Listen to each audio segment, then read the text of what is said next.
यद्वा गुणवन मधुरा सन भक्तान नखति प्राप्नोति गुड़ाका। गुड़ के समान मधुर होकर, दयालु कृपालु होकर के आप भक्तों की ओर आगे बढ़ते हैं, उनको आशीर्वाद आदि देते हैं, मनोकामना पूरा करते हैं। इसलिए शिव जी का नाम है गुड़ाका। शिव स्वादुष्किलायम मधुमां उतायन, श्रुति प्रमाण है। ये जो शिव जी हैं, अयम शिव किल स्वादु मधुमान आयन उतायन, स्वादु है, मधुमान है, अतएव सब के कामनाओं को विस्तार पूरा कर देते हैं। विता उतायन यदि श्रुत है। स शिव ईशो यस्य स, दोनों व्युत्पत्ति से शिव हीर्ति लेंगे और ईश ही है, शिव ही है ईशो उपास्य देवता, जिसका उसका नाम अर्जुन को कहते, इसलिए गुड़ाकेशा। स गुड़ाकेशो अर्जुन तेन अर्जुनेन गुड़ाकेशेन भारत। ऋषिकेश ऋषिकाणाम इंद्रियाणाम ईशो इति ऋषिकेश श्री कृष्ण एव मुक्त सन रत्तोत्तम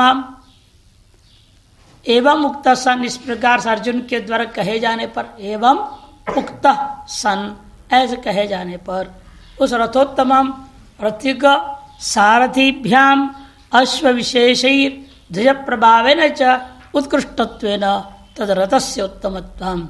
इस रथ में उत्तमत्व क्या है?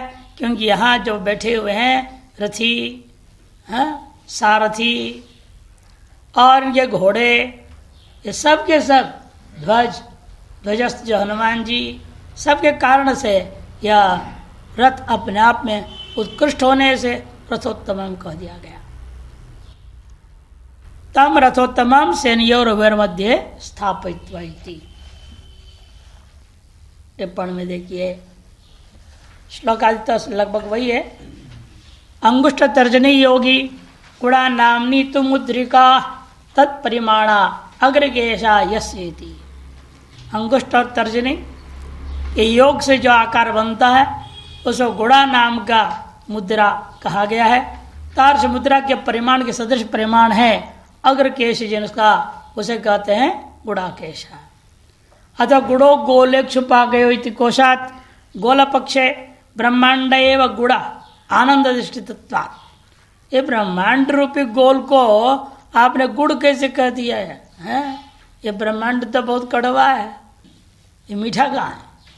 अनेक प्रकार का दुखी मिलता है यहाँ, तो दुख पे दुख रहता है कि नहीं? फिर भी मीठा कैसे हो सकता है संसार? इसीलिए क्योंकि आनंद अधिष्ठित है। आनंद में अधिष्ठित होने के नाते यदि आप इस ब्रह्मांड के अधिष्ठान की ओर आपकी निगाहें चली जाएं, उसको आप अनुभव करने लग जाएं, अपने आप ये ब्रह्मांड भी आनंददायक होने से गुण ही है। तम अकति व्यापनोति अंतर भविष्य, और उसको अंदर बाहर सब तरफ से व्याप्त कर लेता है, जो उसका नाम गुड़ाकः शिव सएव ईशो यसीति। और इक्षुपाक पक्षे गुणवन मधुरा सन भक्तान अकत्ति, थोड़ा अक्षर गलतियां, थोड़ा ज्ञाप करना, प्राप्नोति यह भी विसर्ग नहीं है, सौ गुड़ाकः शिव सएव ईशो यसीति अर्थ समान है। यह विचार उन्होंने दिया। यहाँ विचार देखिए, भारती इति संबोधनम। भारतीय संबोधन दो पक्ष है, स्तुति भी हो सकता है, निंदा कर भी घटा सकते हैं। पहले निंदा पक्ष बता रहे। निंदा पक्ष है न भायाम ब्रविद्याम रतो अपितु राजा भरतवत युधिष्ठिरादिषु स्वसंतान तुल्यत्वम विस्मृत्य शत्रुत्वेन पश्यसि अतएव हे भारत। ये निंदा पक्ष है, क्योंकि आप भरतवंशी हैं, और जैसे उस भरत राजा ने अपने पुत्र को पहचानना भूल गया, शाप थी ना, स्मृति हो गई, वैसे आप भी शापग्रस्त हैं लग रहे हैं। धृतराष्ट्र को संबोधन है, आप जो है युधिष्ठिर आदि भी आपके ही तो संतान है, आपके भाई के संतान तो आपके ही हैं। यह मानकर आपको देखना चाहिए था, ना उल्टा उनको शत्रु समझ रहे हैं। इसलिए निंदा पक्ष में यूँ लिया इन्होंने, आप जो है लगता है ब्रह्म विद्या में अभिरत नहीं है, सर्वत्र आत्मभाव से देखना, सबको अपने प्रियत्व में देखने की संभावना आपके अंदर है ही नहीं। अतएव आप जो है अभी तो क्या है, आप राजा भरत के समान युधिष्ठिर आदियों में स्वसंतान तुल्यत्व न देखते हुए विस्मृत्य उन्हें श्रुतत्व देख रहे हो। और स्थिति पक्ष में है तो कैसे घटाएंगे हे भारत को? भरतवंश मर्यादाम अनुसरण द्रोहम प्रत्य जाति नाम संन्यायं कुरु, ऐसे उनको याद दिला रहे।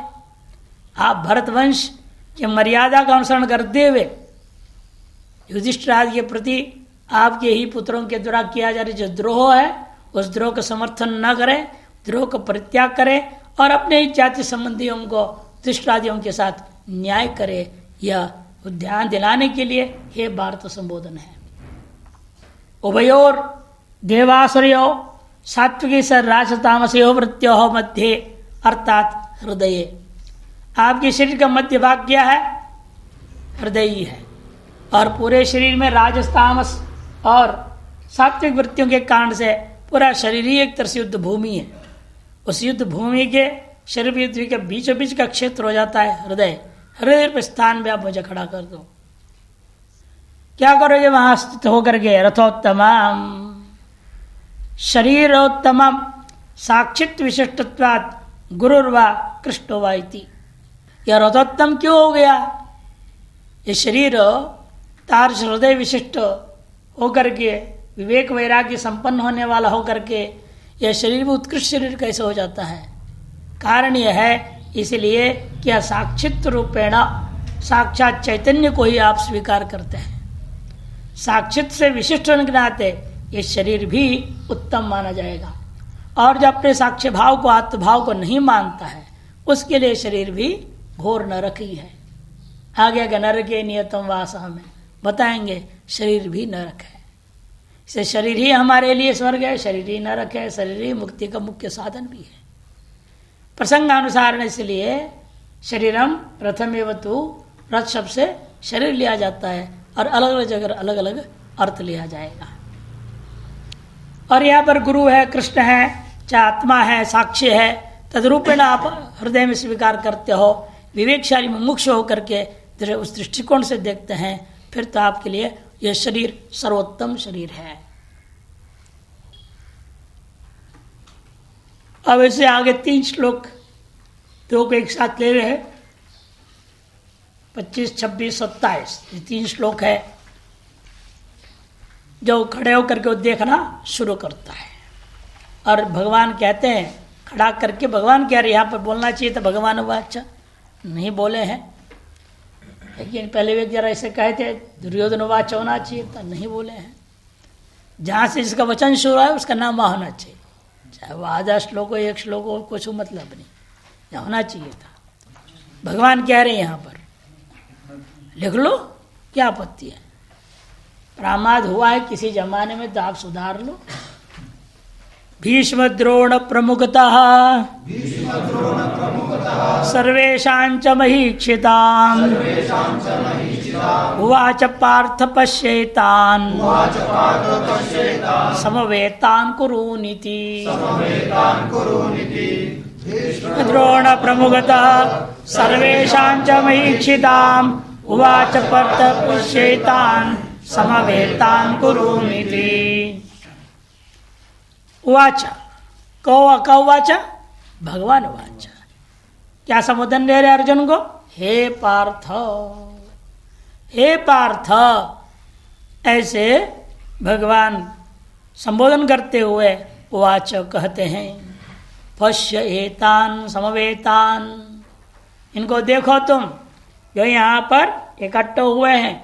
कौन हुए हैं इकट्ठे? जिन्हें मुझे देखना है। कहते कुरुनीति, देख लो। कुरु शत्रुनीति नहीं बोला, कुरुनीति।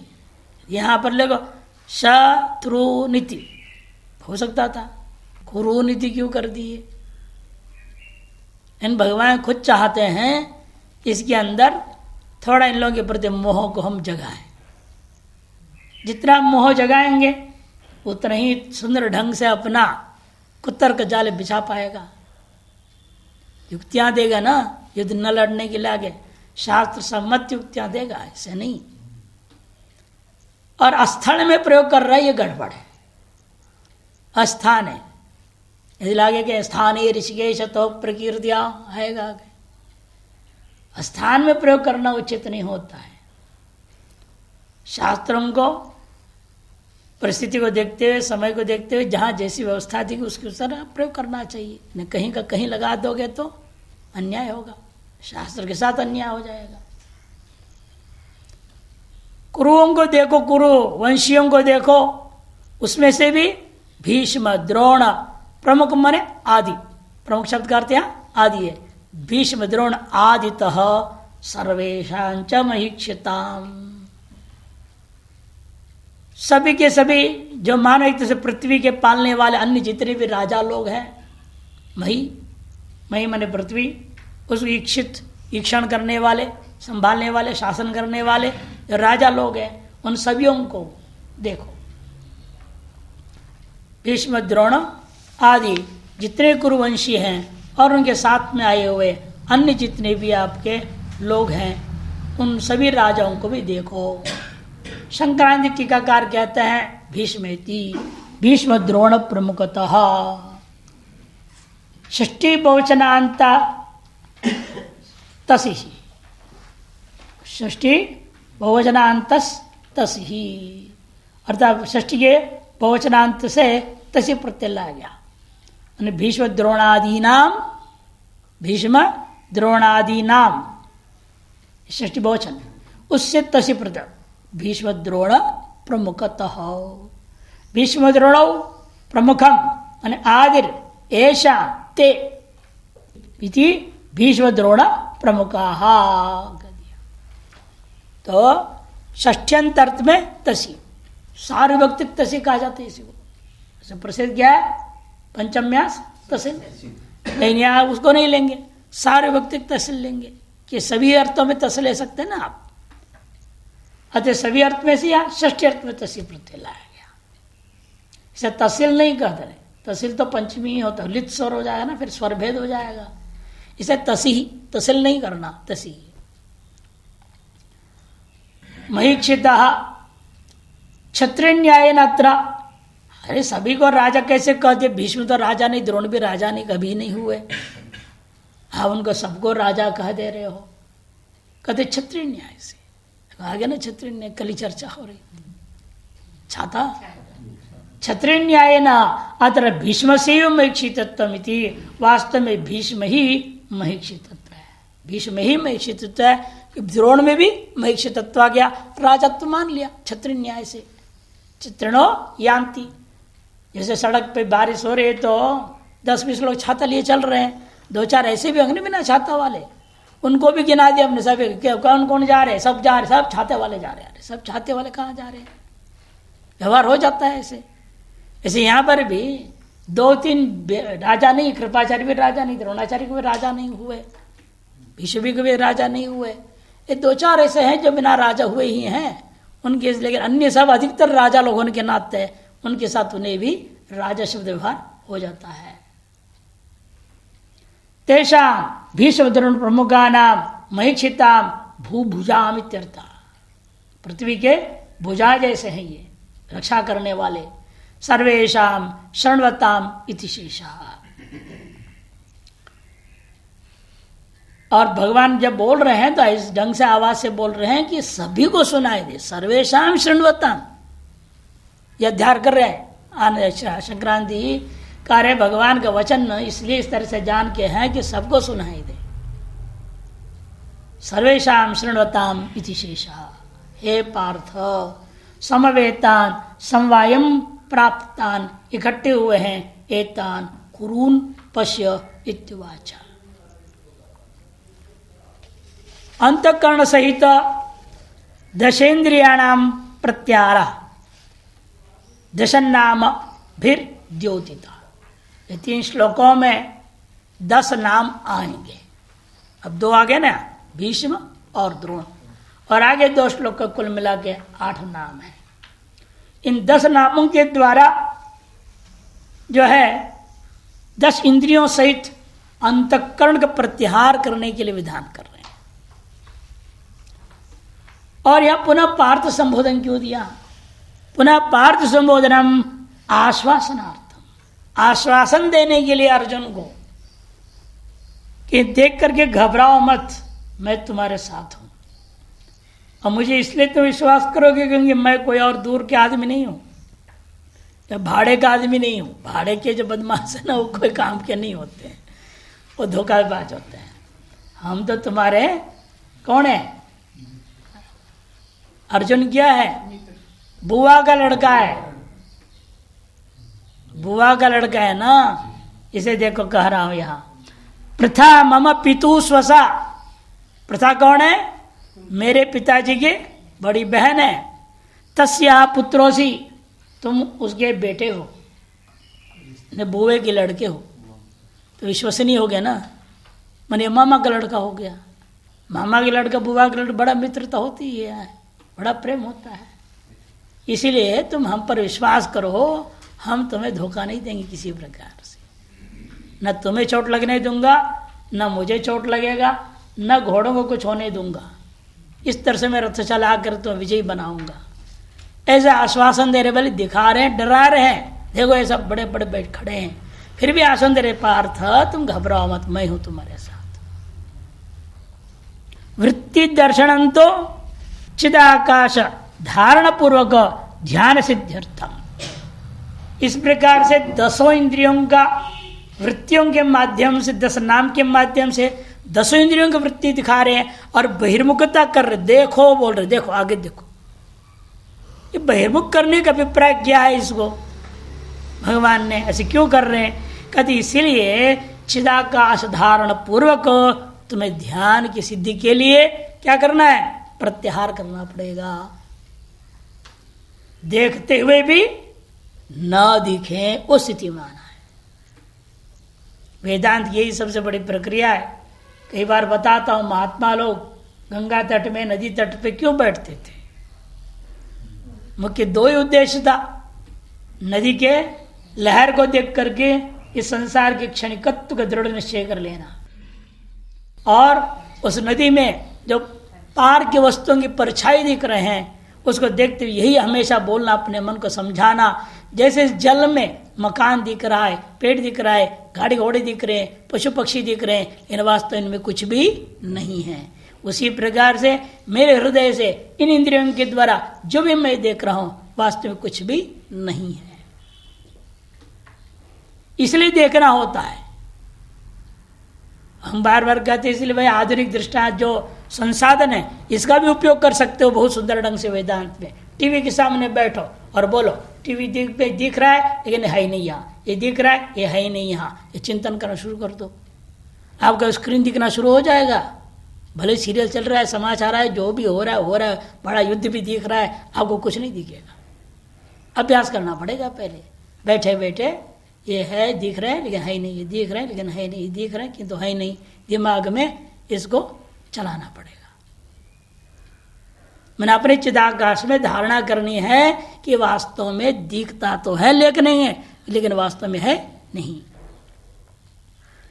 यही संदेशा दे रहा है, इतने दिख रहे हैं लेकिन वास्तव में सब तो मर चुके हैं। मैं मार चुका हूं पहले, तुम तो निमित्त मात्रम भव सविसाचन, आगे भी कहेंगे इस बात को स्पष्ट।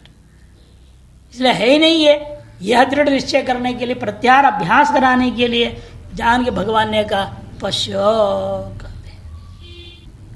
और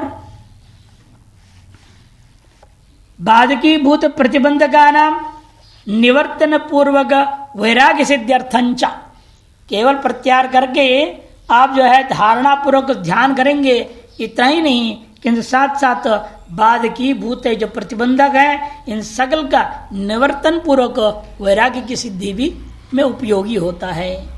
अथ मंगलाद्यर्थ असंभवात तथा इत्यादि। अब अगले श्लोक में हम चले गए, तीनों श्लोक एक साथ मैंने टिप्पण लिया है। इस अगले श्लोक में चलिए आप पहले मूल में। मुमुक्षोर विविदुषो यष्टवि देवता परिशीलनमेव कर्तव्यम इति सूचयितुम अर्जुनस्य सैनिक परिशीलन प्रकार माह द्वाभ्याम।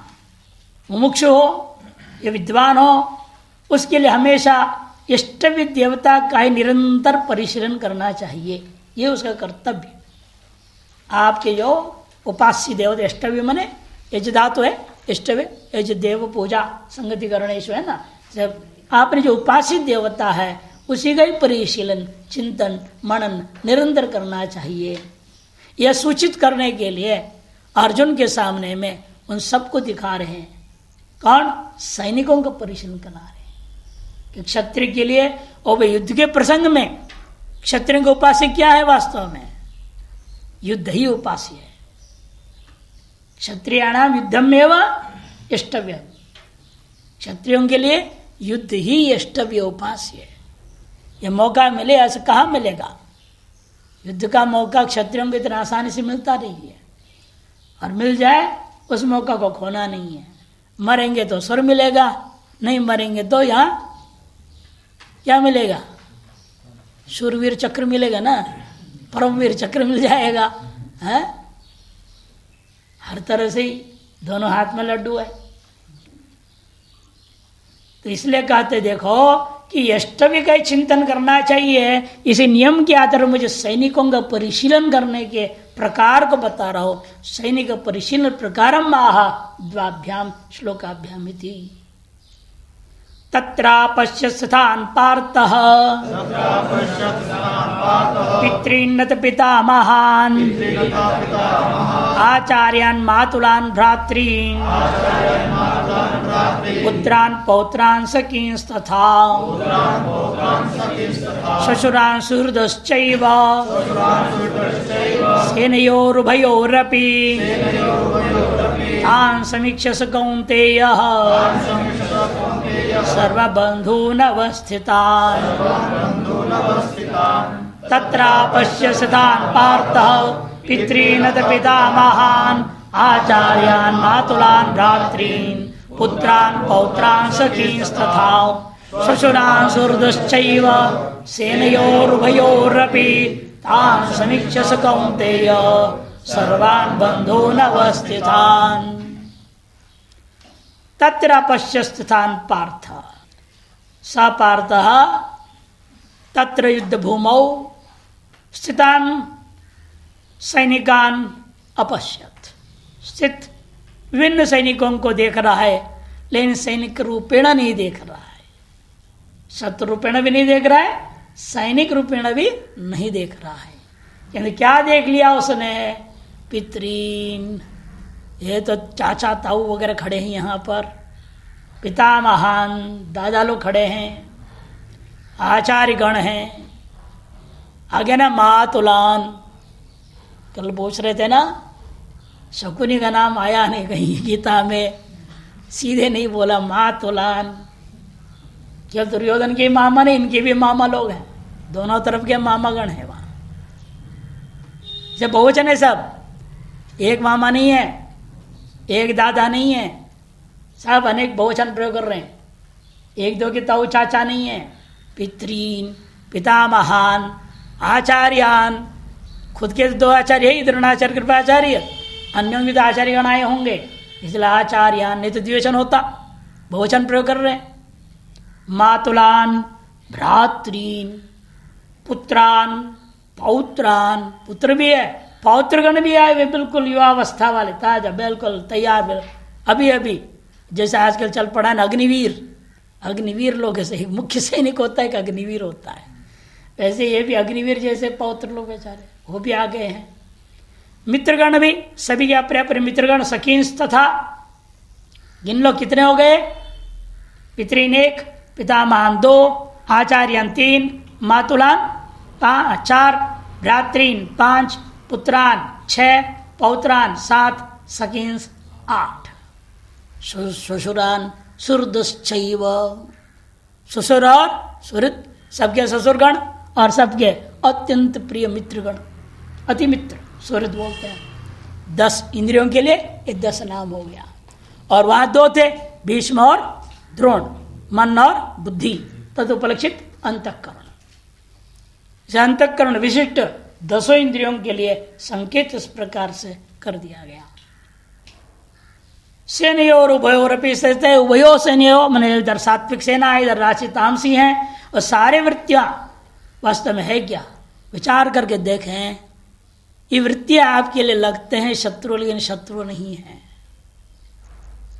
इन्हीं वृत्तियों के माध्यम से, इन वृत्तियों में प्रतिफलित जो चैतन्य यदि पकड़ लोगे, ये वृत्तियों के मध्यगामी क्षणों में निर्वृत्तिक चैतन्य को ग्रहण कर लोगे, यही वृत्ति आपके लिए तन मध्यगामी निर्वृत्तिक क्षणावचिन चैतन्य को अनुभव करने उपयोगी होने के नाते ये वृत्ति भी हमारे लिए क्या है? बांधोन सर्वान बंधोन अवस्थितान। ये सारी इंद्रियों की वृत्तियां, ये सब हमारे लिए बंधु ही हैं। तब बंधु बनते यदि हम इन वृत्तियों से आरूढ़ विषयों को लेकर के तादात्म्य न होवे, अन्योन्य अध्यास न करें, किंतु वृत्त्यारूढ़ विषयों से अतिरिक्त वृत्ति का प्रकाशक, यह वृत्ति जिसमें प्रतिफलित हो रहा है चैतन्य, जो उस चैतन्य की ओर हमारी दृष्टि जाए, उसका हम ध्यान करें, चिंतन करने लग जाए, वह हमारे लिए बंधु से भी महान है, हमें मुक्ति की ओर ले जाने वाले हैं। ऐसे स कौन्तेय तान समीक्ष, उन सब को समीक्षण करके यही निर्णय लिया, ये सब मेरे बंधु बांधव ही हैं। अथ भगदुक्तेर अनंतरम पार्थ प्रथा कुंती तद अपत्यम। अथ यह अलग कर दिया भगवत वचन के बाद, अर्जुन देख रहा है, इसका बल क्या हो सकता है, होना चाहिए था संजय उवाच। संजय ने बोला, इस तरह से भगवान के कहने पर अर्जुन देख रहा है। यहां संजय उवाच भी नहीं बोल रहे हैं, ना आप भगवान उवाच बोले। अब आगे कहेंगे आदेश लोग के बाद अर्जुन उवाच कहेंगे, बीच में से होने चाहिए स्पष्टीकरण करने के लिए, इसलिए अपने कोष्टक में लिख लेना, संकेत कर लेना, ये जो बोल रहा है संजय। तत्र उस सेना में पार्थ ने अपश्यत देखा, कि वैसे पूरी बात संजय ही बोल रहा है, सारी चीजें कौन कह रहा है? संजय कह रहा है। कि 10वां दिन आया हुआ है ना, भीष्म के गिर जाने के बाद वो धृतराष्ट्र के पास आया है, तब तक 10 दिन तो युद्धभूमि में खुद भी था संजय। 10वें दिन वहां खत्म हुए, जब शरशैया पर पड़ गए, तब आया सुनाने के लिए, भीष्म जी छुट्टी हो गए। और सुनता ही नहीं धृतराष्ट्र, वो बात ही नहीं सुना, वो क्या बोल रहा है, बस मेरी बात सुन, पहले मेरी बात जवाब दे। धर्म क्षेत्र कुरुक्षेत्र शुरू कर दिया धृतराष्ट्र ने। इसलिए सब कुछ वहां हो चुका है, ये तो पहले दिन की कहानी है ना पूरी गीता, तो कौन क्या कहा उसको यथावत सुना रहा है, यहां पर 10वें दिन आकर के धृतराष्ट्र को सुना रहा है। इसलिए यहां पर होने में कोई दिक्कत नहीं, जहां जैसा होना चाहिए होना चाहिए। यहां पर संजय बोल रहा है, उन सेनाओं में के बीच खड़े होने के बाद अर्जुन ने ये देखा, क्या क्या देखा वो वर्णन कर रहा। यह अथ शब्द आया क्यों, फिर किसका व्यावर्तन करने के लिए आप ला रहे हैं अथ शब्द को? वो मंगल आदि अर्थ यह संभव नहीं है, इसलिए किस अर्थ बोलेंगे? तथा अर्थ बोलेंगे, तथा, बस अथ शब्द को तथा अर्थ बोलेंगे। यथा भीष्म द्रोणादीन, जैसे अंतकरण को उपलक्षक भीष्म द्रोणादि को देखने के लिए भगवान ने कहा था, तद अनुरूप और अथ तथा, इसी प्रकार से उसने अपनी ओर से इन लोगों को भी देख लिया। इस तरह से जोड़ रहा है। भगवद उक्तेर अनंतरम, अथ शब्द का मंगलवाचक तो हो नहीं सकता, व्यावर्तक भी नहीं हो सकता, अनंतर ही हो सकता है। अनंतरम इसे स्पष्ट है ना, अतः भगवान वाच होना चाहिए ना वहां पर। नित्यानंद की जगह शंकराचार्य जी क्या बोल रहे हैं? भगवद उक्तेर अनंतरम, भगवान के कथन के अनंतर से वहां होना चाहिए श्री भगवान वाच, और यह होना चाहिए संजय वाच, कि उसके उक्ति अंतर क्या हुआ वो संजय वर्णन कर रहा है कि पार्थ ने ऐसे ऐसे देखा। पार्थव ने प्रथा कुंती दोनों यहां पर लिया है, पार्थ और कौन्तेय 2 श्लोकों में।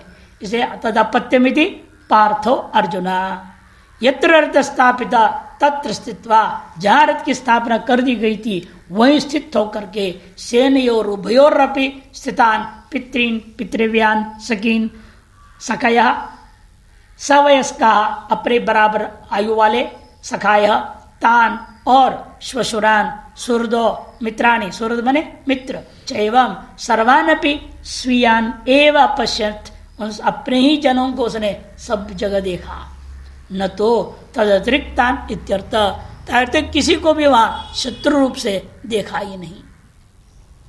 एवं तान दृष्टवतो अर्जुन से तद दर्शन कार्य महा उस देखता हुआ उस अर्जुन का वह दर्शन पे कार्य को स्पष्ट करते हुए यहाँ लिख दिया तान इति तान समीक्ष्य उनका सम्यक प्रकार से ईक्षण करके। कई बार एकदम कई टीकाकार वहां पर कहे गर्दन उठा उठा कर यहाँ भी बोलेंगे अंत में ग्रीवाम उन्नम्य उठ उठ करके देखा ठिंगड़ा रह गया पता नहीं लंबा चौड़ा तो था ही फिर भी सेना बहुत दूर दूर तक थी ना थोड़ा उठ के ऊंचा होकर के देखा उसने ठीक ठीक से एक शत्रु भी दिखाई दे इसी भाव से देखा होगा लेकिन एक भी शत्रु नहीं दिखाई दिया तान सम्यक ईक्ष्य सब बंधु बांधवी दिखाई दिए। ये साधक मुमुक्षु के लिए होता है विद्वान के लिए एक भी वृत्ति जो अब आपको लग रहा है ना हर एक वृत्ति शत्रु है हर एक वृत्ति प्रतिबंधक है हर एक वृत्ति आपका दुश्मन है आपका संसार की ओर घसीट रहा है। लेकिन जब आप अंतःकरण में स्थित होकर प्रत्याहार धारणा ध्यान करने लग जाएंगे धीरे धीरे आपको लगेगा हर वृत्ति आनंददायकी है कि बिना आनंद का कोई वृत्ति नहीं हो सकती है। इसलिए पंच आनंद में पंचदशिकार ने अंतिम प्रकरण का नाम रखा विषयानंद। ये विषय हमारे लिए बंधन कारक नहीं है इन विषय के साथ जो जीव सृष्टि है ना अहमत ममत्व ये बंधन का कारण है। अहमता ममता छोड़ दो फिर सब खेल हो जाएगा लीला हो जाएगी। वो लीला में करना है इसलिए लीलावत्तो कैवल्यम ब्रह्मसूत्रकार कहते हैं जो लीलावत हो जाए सारी खेल तभी कैवल्य हो गया समझो। से कोई वृत्ति कोई विषय हमारे लिए बंधन का कारक नहीं है यावत काल पर्यंत हम उसके अधिष्ठान चैतन्य दृष्टि हम उसको नहीं देख पाएंगे। उसके बाद तो आनंद कारक होने के नाते उसको हम अपने अनुकूल मानते बांधव्य मान लेंगे। और यहां से अर्जुन के दृष्टिकोण से उसको देखना किस दृष्टिकोण से चाहिए था शत्रुत्व ने देखना चाहिए था। युद्ध भूमि है युद्ध भूमि में वो देख रहा है और आध्यात्मिक दृष्टिकोण से शरीर रूपी युद्ध भूमि में हम देख रहे हैं। सारी वृत्तियां आपस में हम सबको देख रहे हैं और सारी वृत्तियां किसकी थी मेरी ही है कोई दूसरे हैं क्या दूसरे कोई वृत्ति आ सकता है क्या अपनी ही वृत्ति है निरंतर चल रहे अलग अलग इंद्रियों से अलग अलग इंद्रियों अंतःकरण से मन से बुद्धि से तो सारी वृत्तियां अपनी ही हैं। इसलिए सर्वान बंधून अवस्थितान सदर्शन कर्मणि प्रवृत्त कौन्तेय कुंत्यापत्यम कौन्तेय वह दर्शन कर्म में प्रवृत्त हुआ जो कुंती पुत्र अर्जुन ने बंधुत्व धर्म विशिष्टान एवं देखो बंधुत्व धर्म से विशिष्ट को ही देखा शत्रुत्व धर्म विशिष्ट के नहीं देखा। तान अवस्थितान युद्ध सन्नद्धान युद्ध में जो है सन्नद्ध होकर के सर्वान उन सभी को समीक्षा कैसे देख रहा था वो ग्रीवाम उन्नम्य गर्दन उठा उठा करके देख रहा था।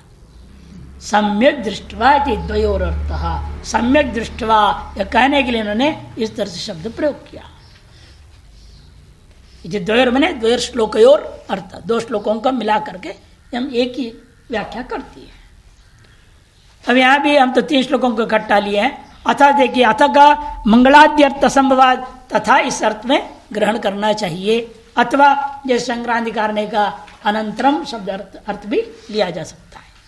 समीक्षा मैंने सम्यक दृष्टवा सम्यक प्रकार से देख करके यद्यपि कृष्णेन उपदेशार्थम वैराग्य संपादनार्थम व प्रेरित तथापि यद्यपि कृष्ण के द्वारा उपदेश जो दिया जा रहा है देखने के लिए, वो वैराग्य की सिद्धि के लिए, प्रत्याहार की सिद्धि के लिए, और सबसे बड़ा चीज है तो वह उपदेश जो था इस दृष्टिकोण से किया गया, उसी से प्रेरित किया, उसने देखो ताकि वैराग्य हो जाए। लेकिन उसको वैराग्य नहीं होता है, वैराग्य आभास हो जाता है, उल्टा विवेकाभास, वैराग्याभास, षटकर्म का आभास, मुमुक्षा का आभास, सर्वाभास में लिप्त हो जाता है। क्यों ऐसे होता है अगले श्लोकों से और स्पष्ट होगा। तथापि स शत्रुन अपनी बंधुत्व दृष्टिया दर्शन कृतम, शत्रुओं को भी बंधुत्व दृष्टि से दर्शन करता है। तन मोह बीजम विषाद फल कंचा, यही मोह का बीज है और विषाद रूपी फल देने वाला है। कौनते इति पुनः स्त्री, थोड़ा 2-3 पंक्ति दोबारा आ गया यहाँ, इसमें भी ऐसे गड़बड़ हुआ। हाँ, चौथी पंक्ति से ले लो। स्त्री प्रकृतिक संबोधनम इति पुनः स्त्री प्रकृतिक संबोधनम द्योतिति, स्त्री संबोधन द्योतित करता है कि भावना प्रधान दृष्टि एवं दृष्टा, भावना प्रधान की दृष्टि से देखा उसने, युद्ध लड़ने की भाव से नहीं देख रहा है, न तो विवेक वैराग्य दृष्टिया। भगवान चाहते विवेक वैराग्य से देखे ये, लेकिन विवेक वैराग्य से वो नहीं देख रहा है। अतएव जीवितम दुखम वैराग्य हेतु भवती, 2 प्रकार का दुख वास्तव में वैराग्य का कारण होता है। पहला दुख यह आप जान लें कि मैं स्वरूप से हट चुका हूं, यही दुख वास्तव में आपको मोक्ष को ले जाने वाला है। गुरु नानक जी की कहानी में आता है, गुरु नानक जी अचानक ही भोजन पानी करना छोड़ दिए, तो माता पिता परेशान थे, विशेष तौर पर माता विद्यावती बहुत ज़्यादा दुखी हो गई। ये क्या हो गया मेरे जवान बेटे को, खाना पीना छोड़ दिया। विभिन्न प्रकार के वैद्य हकीम सबको बुलाया गया, लेकिन किसी से भी कोई लाभ नहीं हुआ। सब कहते हैं तो बस बिल्कुल आपका बेटा फर्स्ट क्लास सांड है, कोई प्रॉब्लम नहीं है, कोई रोग नहीं, सब देख लिया, नाड़ी सब टेस्ट, आज की भाषा में सब पैथोलॉजिकल टेस्ट हो गया, एमआरआई जो भी करना है, कुछ भी नहीं निकला। क्या करें, फिर भी खाता पीता नहीं, स्वस्थ मस्त, फिर भी। तब एक बुजुर्ग को ले आए वैद्य को, वो आए तो देखा भगवान के भी हिसाब से बिल्कुल ठीक है। उन्होंने उसके हाथ पकड़ा, अकेले में आ जा, जब मम्मी माता पिता के सामने ठीक रही, पूछना बताओ क्या बात है, क्यों नहीं खाते पीते हो? बताए मेरे के अंदर 2 चीज का भूख है, इस 2 भूख की दवाई तुम दे सको तो बताओ। पहला भूख यह है मैं बिछुड़ गया हूं, किससे? मैं परमात्मा से अलग अपने आप को जीव मानने लगा हूं, परमात्मा से बिछुड़ गया। ये सबसे पहला भूख है, यही दुख है, इसकी दवाई हो तो। और दूसरा, ये दुष्ट जिह्वा जो है नाम स्मरण नहीं करना चाहता है, ये भूख है, ये दुख है, इसकी दवाई दो। तो वैद्य ने साष्टांग प्रणाम किया और कहा तुमको घर में रहना नहीं चाहिए, इसकी दवाई यही है, तुमको घर में रहना नहीं चाहिए। घर में रहोगे बेकार भी तुम माता पिता को परेशान करोगे, घर में मत रहो, अब तुम भ्रमण करने निकलो। तो वहां से फिर वो तीर्थ यात्रा जैसी यात्रा करने लगे। आज जहां जाओ रुके वहां वह गुरुद्वारा बना दिए लोगों ने अलग अलग नाम से। उन्होंने नहीं आगे 10 गुरुओं के भी जहां जा एक गुरु तो घोड़ा कहीं बांध दिया था, उसे घुड़सर नाम से कर दिया। परंपरा है उनकी अपनी। लेकिन यहां में इतने तात्पर्य है, सबसे पहला दुख आदमी को यह महसूस होना चाहिए मैं बिछुड़ा हूं। यही आपके लिए इस संसार से वैराग्य का मुख्य कारण बनेगा। जब ये पक्का नहीं है आपको, तब तक आपको संसार का भोग में ही लिप्त रहेंगे आप। वैराग्य के मूल कारण में सबसे पहला बता दिया कि आपको यह अपने आप को स्वरूपात च्युते ज्ञानात और संसारात कृत अपेक्षण हानाच। और दूसरा है तो इस संसार से आप जो अपेक्षाएं कर रहे हैं वो अपेक्षाएं पूरी नहीं होती है तो वैराग्य हो जाता है। जिससे जो अपेक्षा किया अपेक्षा पूरा नहीं होता है उसे वैराग्य हो जाता है। ये दो ही रास्ता, कोई कारण नहीं होता है। तस्य धाड्यार्थम ईश्वर प्रणिधान कर्तव्यम, यहां भी थोड़ा अलग, प्रणिधानम कर्तव्यम, इसकी दृढ़ता के लिए एक ही रास्ता है, आपको ईश्वर प्रणिधान करना चाहिए।